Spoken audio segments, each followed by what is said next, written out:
শত শত preset download করে আপনি কিন্তু আপনার ছবির সাহায্যে ফটোকে এডিট করতে পারবেন। এখান থেকে জাস্ট দেখতে পাচ্ছেন একটি অ্যাপ্লিকেশনকে ইনস্টল করে ওপেন করেছি এবং এই অ্যাপ্লিকেশনের মাধ্যমে কিন্তু শত শত প্রিসেট আমি ফ্রিতে ডাউনলোড করে আমি কিন্তু আমার ফটোর সাহায্যে জাস্ট এডিট করতে পারবো। হ্যাঁ বন্ধুরা, আপনাদেরও যদি প্রয়োজন পড়ে আপনি আপনার ছবিকে শর্টকাটে এডিট করবেন এবং খুব সহজে এক টাচ করে আপনি আপনার ফটোকে এডিট করবেন এইরকম প্রিসেট দিয়ে, তাহলে কিন্তু আজকের এই ভিডিওটি আপনার জন্য খুবই ইম্পর্ট্যান্ট একটি ভিডিও হতে চলেছে।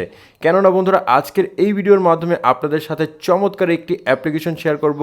এই অ্যাপ্লিকেশনের মাধ্যমে আপনি কিন্তু ফ্রিতে প্রিসেট ডাউনলোড করে আপনার নিজের ছবির সাহায্যে এডিট করতে পারবেন। কিভাবে করবেন চলুন আমি দেখাই দিচ্ছি। এখান থেকে যে কোনো একটি ইফেক্টকে জাস্ট আপনি প্রথমত সিলেক্ট করে নেবেন। এই ইফেক্টটিকে জাস্ট আমি সিলেক্ট করে নিলাম। সিলেক্ট করার পর একটু নিচের দিকে আসবেন, তারপর পেয়ে যাবেন ডাউনলোড অপশন। আপনি ডাউনলোডে ক্লিক করে নেবেন। ডাউনলোডে যখনই ক্লিক করবেন এখান থেকে আপনাদের ফাইলটি ডাউনলোড হয়ে যাবে এবং ডাউনলোড কমপ্লিট হয়ে যাওয়ার পর এখান থেকে আপনি ব্যাকে চলে আসবেন। এই অ্যাপ্লিকেশনটি কিভাবে ডাউনলোড করবেন, কোথায় পাবেন আমি একটু পরে আপনাদের দেখাই দেব। তারপর আপনারা আপনাদের ফোন থেকে লাইটরুম অ্যাপ্লিকেশনটিকে ওপেন করবেন। লাইটরুম অ্যাপ্লিকেশনটিকে ওপেন করার পর আপনি কিন্তু এরকম একটি ইন্টারফেস দেখতে পারবেন। এখান থেকে জাস্ট আপনি কী করবেন, ফটোস অন ডিভাইস আপনি এটার উপর ক্লিক করবেন। তারপর এখান থেকে পেয়ে যাবেন গ্যালারি অপশন, এই গ্যালারিকে সিলেক্ট করবেন। দেন এখান থেকে আপনি একটু নিচের দিকে আসবেন, অর্থাৎ এখানে দেখতে পারবেন ডাউনলোড অপশনটি কোথায় দেওয়া আছে, আপনি ডাউনলোডের উপর ক্লিক করবেন। ক্লিক করার পর যে প্রিসেটটি আপনি ডাউনলোড করেছিলেন সেই প্রিসেটটিকে জাস্ট একবার ওপেন করবেন। ওপেন করার পর এখন আপনি লাইটরুম থেকে উপরে দেখতে পারবেন 3 ডট অপশন, আপনি এটার উপর ক্লিক করে এখান থেকে পেয়ে যাবেন কপি সেটিংস, আপনি কপি সেটিংসে ক্লিক করবেন। তারপর এখানে পেয়ে যাবেন টিকমার্ক অপশন, আপনি টিকমার্কে ক্লিক করবেন।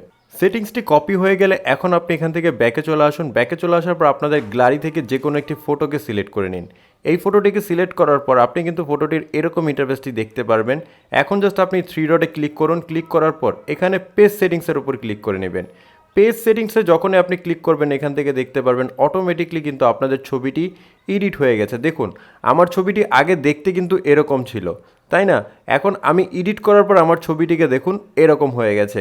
আমি কিন্তু খুবই শর্টকাটের মাধ্যমে কিন্তু জাস্ট প্রিসেটকে ডাউনলোড করে এক টাচ করে কিন্তু আমি আমার ছবিকে এডিট করলাম। এভাবে করেই আপনি লাইটরুম আর এই এলআর প্রিসেট এই অ্যাপ্লিকেশনটির মাধ্যমে আপনি কিন্তু চাইলে জাস্ট খুব সহজে 200রও বেশি প্লাস কিন্তু আপনি এখান থেকে প্রিসেট আছে সেই প্রিসেটগুলো ডাউনলোড করে আপনার নিজের ছবির সাথে কিন্তু আপনি এডিট করতে পারবেন। তাও শুধুমাত্র একবার টাচ করবেন, দেখতে পারবেন অটোমেটিকলি কিন্তু এডিট হয়ে যাবে। তো এই কাজটিকে আপনারা কিভাবে করবেন এটা কিন্তু শিখে গেলেন। এখন আমরা দেখব এই যে অ্যাপ্লিকেশনটি আছে এই অ্যাপ্লিকেশনটিকে কীভাবে ইনস্টল করবেন সেটা আমরা এখন দেখব। আমরা জাস্ট এখান থেকে ব্যাকে চলে আসবো। ব্যাকে চলে আসার পর এখান থেকে চলে যাব প্লে স্টোরে। প্লে স্টোরে চলে যাওয়ার পর এখানে আমরা সার্চ অপশনে ক্লিক করে সার্চ করব এলআর প্রিসেট লিখে। এলআর প্রিসেট লিখে সার্চ করলে আপনি ফার্স্ট যে অ্যাপ্লিকেশনটি দেখতে পারবেন এই অ্যাপটিকে জাস্ট আপনারা একবার ডাউনলোড করে ইনস্টল করে নেবেন। বন্ধুরা, সম্পূর্ণ ভিডিওটি আপনাদের কাছে ভালো লাগলে অবশ্যই ভিডিওটি লাইক করবেন এবং বন্ধুদের সাথে মাস্টলি শেয়ার করবেন। আর যাওয়ার আগে অবশ্যই বলবো অবশ্যই ভিডিওটি সম্পূর্ণ দেখার জন্য ধন্যবাদ।